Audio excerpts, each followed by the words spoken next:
Hello everyone, welcome back to the channel. Zachayr Dickin here. Hope you've all had a wonderful week. Filming this one a little bit early, so it's Thursday while I'm filming this, and it'll be Friday evening whenever you see this. So, this is the final part of the Isekai anime top 5 deep dives part. Next up will be the Mecha anime.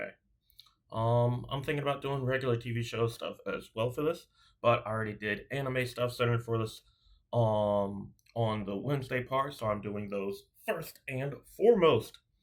So we went through the entire list of the top 5 already.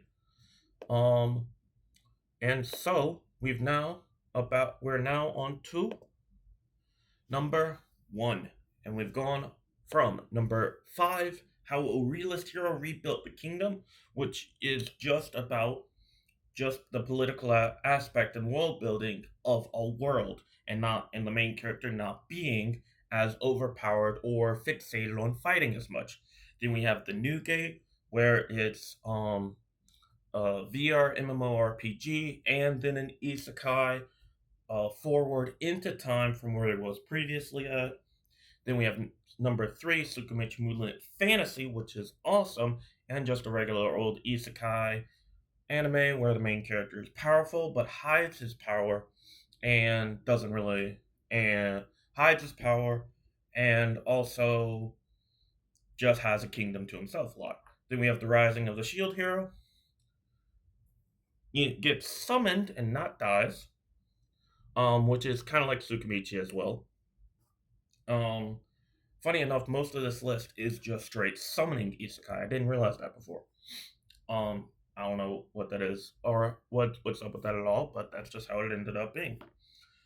But Rising of the Shield Hero gets the shield, disgraced, blackballed, and all that. Has to pick up from every single person's mess, gets his own part niche of the kingdom to himself, gets a family, and stuff like that. Now we have number 1. Our number 1 spot is, of course, that time I got Reincarnated as Slime, the longest running isekai to my knowledge, or the largest, pretty much to my knowledge.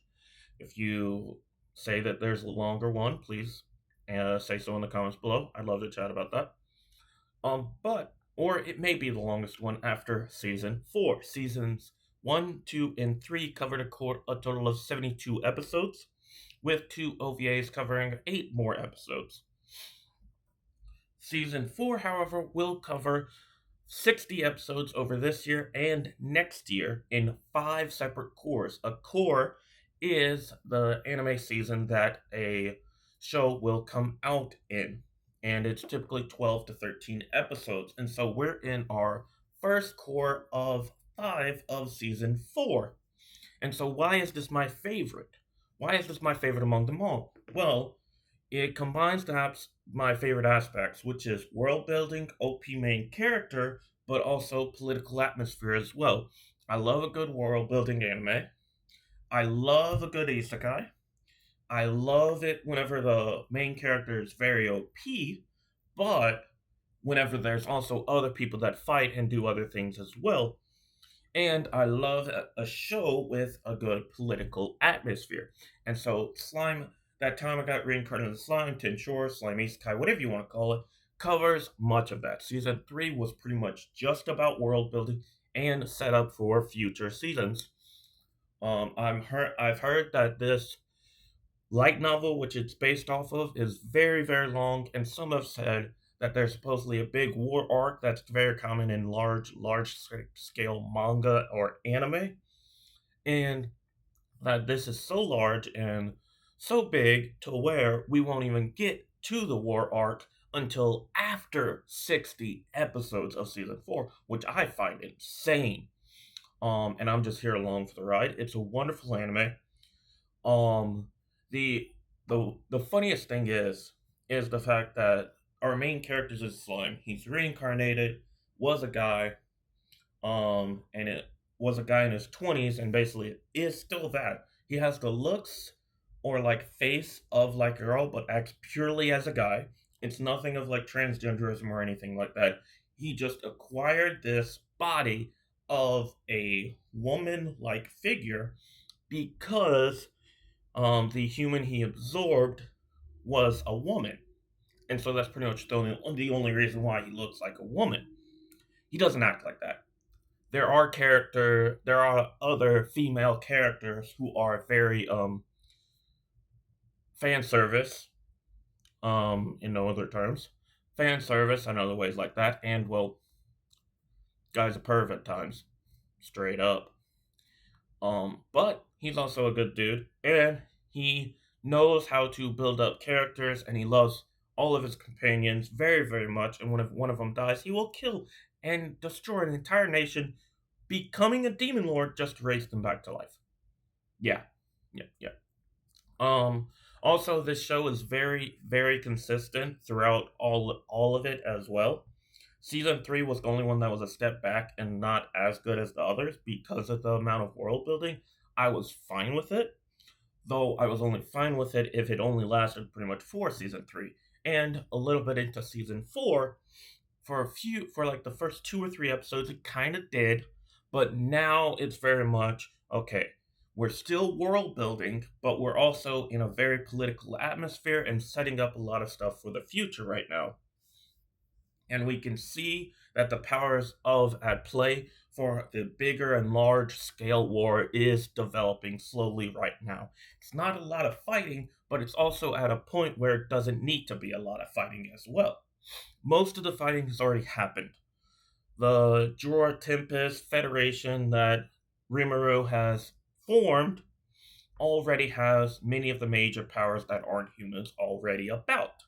And so now he's trying to get them to where monsters and humans can become alike and together. And so, excuse all the ums, I didn't script this at all, but um, so he goes. So he's already met a few humans, but he's mainly in his whole kingdom. He has mostly just monsters, and monsters and humans, of course, don't really get along all that well. And in most anime, monsters are given a bad reputation or just basically fodder to show how powerful a character is or how powerful a character has become.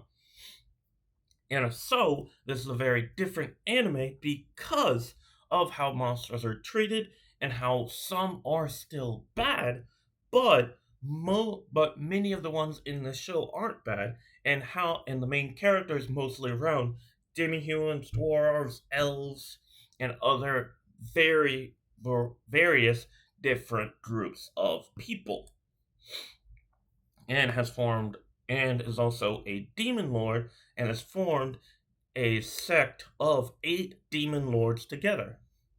And some of the most recent episodes where he's trying to join the Western nations is very funny because they try to openly say that they want to try to control a demon lord while having no military background. This guy's insanely hilarious. But that time I got reincarnated as a slime. I could talk about this one for a while and why I think it is so great. It might get a future video on a Wednesday that is longer and breaks things down much more in depth. But and also it should be noted that though this is my favorite isekai anime, I did in the beginning nearly drop it because it is very slow. Period. It's just very slow for most of the time, and then it picks up right at good points. But a couple of episodes in, I was like, "This is slow. This is very slow." And then I watched another episode. I was like, "Yeah, this is good." And that's just how it goes. That's literally just how it goes. Sometimes they're slow and you drop them too early, or you give them one more episode and they do it, or you give them one more episode and they still suck. This one didn't still suck at that point. This show is just sometimes very slow because they're very intentional with adapting the way that they adapt. So, um, yeah, so this video will be coming out tomorrow, May 22nd, the same day as The Mandalorian and Grogu movie comes out. So, I may or may not have a Saturday video. I've been pulling back on having that Saturday Star Wars Legends reading guide video come out because I want to have other reading content available soon. And so I'm trying to get to where I'll have more reading content before I just have that video come out, so I can have weeks and weeks of videos start to coming out very soon. Though since it is nearing the end of May, either Saturday or tomorrow for this, either on May 23rd or May 30th, that video will come out guaranteed. Outside of that, I hope you all are having a wonderful and blessed week. If you're not, the week is almost over, so I hope the torture and terror is almost over for you as well. I thank you all for watching. Like the video, subscribe, and hit that notification bell. We post at least 4 times a week, 5 at the current pace right now with the compilations of the MCU Multiverse Saga. But overall, I thank you all for watching. Comment below if you want to start a conversation about anything from this video or just the channel overall. I thank you, goodbye, and God bless you all.